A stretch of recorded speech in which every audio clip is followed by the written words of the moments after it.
Hello, this is Matt on the Moon Family Sedan channel. What happened to all of us here in the XRP community due to the asshats at the SEC going after Ripple, harming XRP investors?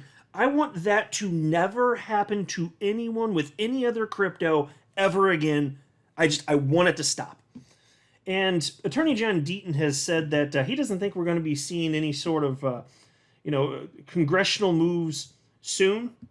And he may very well be right. Unfortunately, I share the same fear that he does, to be honest with you. But there is a path forward, and stuff's going to happen. I want to share with you a couple topics that actually were brought to my attention just through scrolling on my Twitter feed. Fox Business journalist Eleanor Terrett shared this one. This is the one I'll be starting with from CoinDesk. U.S. House Republicans push for crypto oversight with bill to make SEC play ball. And it's interesting because what's being proposed to this point, well, I don't want to get ahead of myself, but if you apply that to Ripple, it actually still wouldn't work, but I got some things to say on that. But before going further, I do want to be clear, I do not have a legal or financial background of any kind. I am not offering legal or financial advice, and you definitely should not buy or sell anything because of anything I say or write. I'm just an enthusiast who enjoys making YouTube videos about crypto-related topics, but just as a hobby and just for fun. So let's just go ahead and jump into the first piece.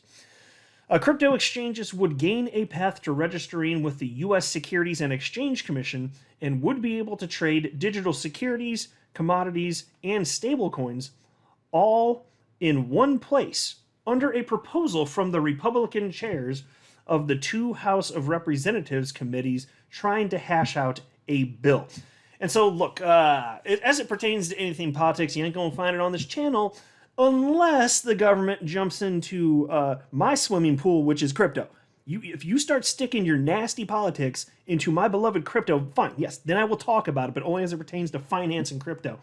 That's it. So no, I'm not. Don't worry, I'm not gonna be preaching. I always make that disclaimer here, but I will note here, it is, it just seems to be mostly Republicans. I've just noticed that they tend to be more pro crypto, and there are people on the Democratic side that are pro crypto, and I highlight them and applaud them as well when they pop up. Most recently, for example, Kennedy's running for president on the Democrat side, even though allegedly Biden's still going. But I don't even want to get into that. But the point is, I just keep observing this, and the reason that I even mentioned that is because I understand that we all have our politics, which again, not getting into other than finance and crypto, but we need to be real. And even if it's your own side, if it's somebody on your own side that's not playing ball when it comes to crypto, they do not have your financial best interest in mind. You need to at least live in reality and acknowledge that. And I've also said before, and I'll say it again, although I am disgusted with the state of things now, I was not happy with what happened under the previous administration. I mean, Trump was clearly anti-Bitcoin. If you looked at some of the stuff that he said, he put Jay Clayton in. I mean, nominated him. There's a whole process, but still, because of Trump, we had the displeasure of Jay Clayton being a part of our lives, ruining my financial well-being and yours if you're an XRP holder, right? And so I was disgusted by that too. So it's not about, look, if you're bad when it comes to crypto and you're bad for my financial well-being, I'm going to say it. Now, amazingly, the Biden administration came in and was like, hold my beer. And then they just made everything that much worse, incredibly. Like somebody worse than Jay Clayton. We got Gary Gensler now and all this assault on all things crypto. So just vote for whoever you want to vote for. I'm not a one-issue voter, but I'll tell you, for me, crypto weighs heavier in my consideration than ever before. And by a long shot. And because I understand, I firmly believe the degree to which my financial well-being is at stake is tremendous here. And so I'm just observing that there are certain candidates that are seemingly pro-crypto. I find that highly attractive. So even if it takes a while for something to get cemented, that would be good for we here in the world of crypto. It's nice to see stuff like this. So what might this look like? Well, let's keep going through this because it's actually fascinating. In the most significant crypto oversight proposal Congress has come up with this year, the proposed legislation would check a lot of boxes the digital asset sector is clamoring for. But the draft bill released Friday by the leaders of the House Financial Services Commission and Agriculture Committee hasn't yet drawn Democratic support and comes with caveats, including the SEC's ongoing power to determine which assets are securities that would remain under the agency's authority. Gag me. No. So no Democrat support for this one here. And they want to make sure the SEC continues to have the power that they have over crypto, which is interesting because they don't have the power over crypto that they're attempting to yield, or wield, rather. They're just acting as though they do. It's a jurisdictional land grab. And what I'm noticing here is that there's some politicians here who are happy with that. It's disgusting to me. I don't care what your politics are. Come on. I don't care if you're on the left more or more so on the right. I don't care. That is bad. That is awful. But there is a path forward, of course. And, and I've said for a long time, too, when it comes to, like, the Howey test, if you even get to the point where you need to apply the Howey test, okay. I'm like, my position really isn't that you even need to throw the whole thing out. Because a lot of this comes down to, is there or is there not a common enterprise? That's perhaps the most contentious point out of any of the Howey prongs. That's been my perspective, anyway, for a couple years now. So what I've been thinking for a really long time now is if you can just, straighten that out in terms of what makes something a common enterprise as it pertains to crypto, because this is new technology here that wasn't considered back in 1946 when the Supreme Court came down with the ruling. So, if something's sufficiently decentralized, how could there be a common enterprise? Obviously, that's the question, right? So you got to work that out. You've got to straighten that out. And it's interesting because I've been arguing, I've said many times, and I'm just kind of making up numbers to, get a point across. I said, you're probably about 90% of the way there. If you can figure that out, you're probably about that far along in terms of, having sufficient regulatory clarity for crypto. So what would that look like? Well, check this out. On the most urgent question, how to tell what's a commodity and what's a security, the discussion draft says any of the regulated crypto firms handling a token or cryptocurrency can make a case that the assets are commodities, but they have to explain in detail how they work and prove that they're truly decentralized by certifying nobody is steering the project or controls more than 20% of assets. And the SEC can challenge that claim if it can produce a detailed analysis demonstrating that the asset belongs in its jurisdiction. Now, okay, so that's fascinating. So, obviously, Ripple initially having, when Ripple was launched, they were gifted by the creators of XRP. Ripple was gifted, I believe, 80 billion XRP. So that would be far outside of this 20% threshold, which means that Ripple could have had if this were in effect and Ripple came into existence around when XRP did, then they would have only been able to have 20 billion XRP, not 80 billion XRP, because again, it's 20% is what's being proposed here. And so, yes, Ripple's far outside that, but keep in mind, when Ripple was gifted that by the XRP creators, it was worth $0.00. It was an industry in its infancy. You're talking about just a few years, because it was 2012. So a few years after Bitcoin was created, I guess less than 3, right? Because at the beginning of January 2009, if memory serves, when Bitcoin was launched. So still nobody knew what was going on there. In crypto, it was all brand new stuff. But Ripple was seeking to be law-abiding, which is why they went to the law firm. I think what's the name? Perkins Coie. I believe that's the one they went through. They had them do an analysis about how to make sure that they're complying with securities laws, this or that, or what might apply. They were going out of the way to make sure that they were being as law-abiding as possible. So if there were this type of threshold in place where it could only 20% of the assets, then Ripple would have just complied, because that's their whole thing, is they just want to comply. They want to know the rules of the road so they could do it. And that's why I always kind of roll my eyes when people are like, hey, those people, Ripplers, so greedy, taking 80 billion. That's 80% of all the XRP. Look at how greedy they are. And I'm sitting there like, you idiot stick. They took 80% of something that was worth $0.00. They're so greedy taking that $0.00 digital asset. Oh my God.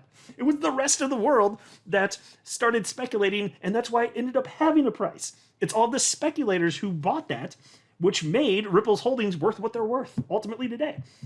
So it's just so irrational, so illogical. But it's just kind of interesting to see. So this is the way that things are going. It's actually not surprising, and I don't think it's that unreasonable. I mean, not that it would necessarily have to be that, but the direction they're going in terms of figuring out, okay, what you want to be able to launch a cryptocurrency and not have the SEC sue the hell out of you. Well, okay, now here's the path. If it's sufficiently decentralized, there's a path for it. Well, there you go. It reminds me of like Hester Peirce's safe harbor proposal. SEC Commissioner Hester Peirce.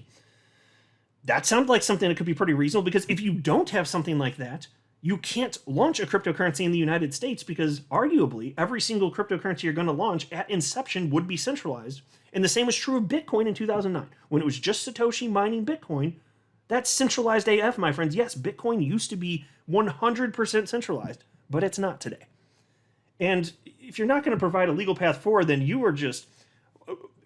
To what degree do you care about assisting in capital formation and helping ensure that this planet-changing technology has a sufficient foothold, or is led by, perhaps even, the United States, like you saw with the advent of the internet? If you don't care about that and you just want to keep your old-timey rules that don't fit the new technology, then you have no business, running any sort of organization that could potentially have any power over this. It just... To not recognize that rules need to change to adapt to technology is completely absurd and completely unreasonable. Then there was also this from Eleanor Terrett. She tweeted out the following: New, yesterday the House passed the Equal Opportunity for All Investors Act of 2023, HR 2797, which would allow people to be considered accredited investors if they take and pass an SEC-approved test. This will allow more investors to take part in IPOs regardless of their wealth status. The bill was introduced by @US Rep Mike Flood. So here you go, Rep Mike Flood. Next up, the Senate. Okay, so this is one of the things that I've, from time to time, just bitched up a storm about, because I just find it so offensive. In the United States, in order to purchase, like for instance, if say you wanted to purchase pre-IPO Ripple stock, you have to be an accredited investor. What does that mean? It means that you need to have more money than almost every other American, basically, or be earning more money than almost every other American. You have to have a net worth of at least $1 million, not including your primary residence, or you have to have made, if you're single, at least $200,000 for each of the previous 2 years and be on path to do that for the current year. And then that just means you have sufficient money, and so they decide that you're sophisticated enough to do what you want with your money. But if you don't, they think you're too stupid for your own good, and they don't want you to invest in anything until or unless you become very wealthy. In terms of you can still invest in stuff that's on the stock market, obviously, but you get what I'm saying. The pre-IPO stuff, they just consider it too risky, and you are too stupid for your own good. Daddy government needs to protect you from yourself. I've always found it just so offensive.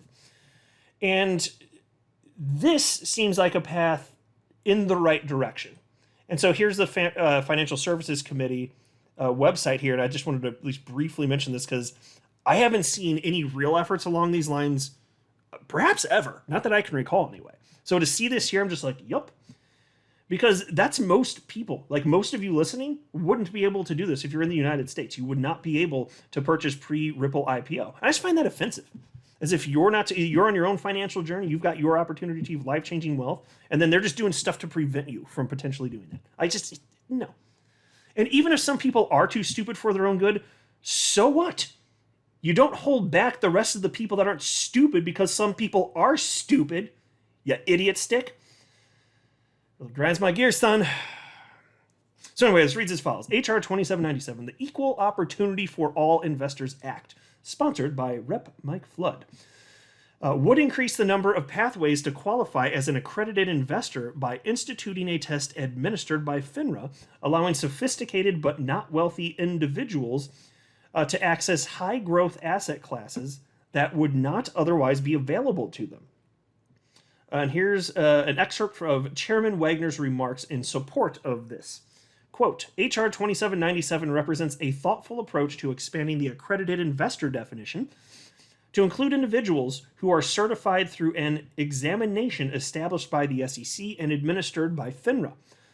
Under this bill, if you can demonstrate competency with these types of investments through an exam, then you qualify as an accredited investor.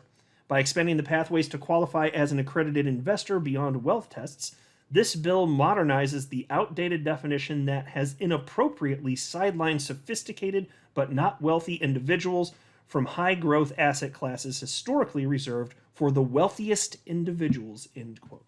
So this is going in the right direction. This made me very happy to see, because I just find it disgusting, government limiting what you can do with your money because they just look down on you. It's just, they look down, they have contempt for you. And so this at least is going in the right direction. It'll increase an opportunity to get into some of these potentially life-changing wealth situations that you wouldn't have, most people wouldn't have access to even participate in.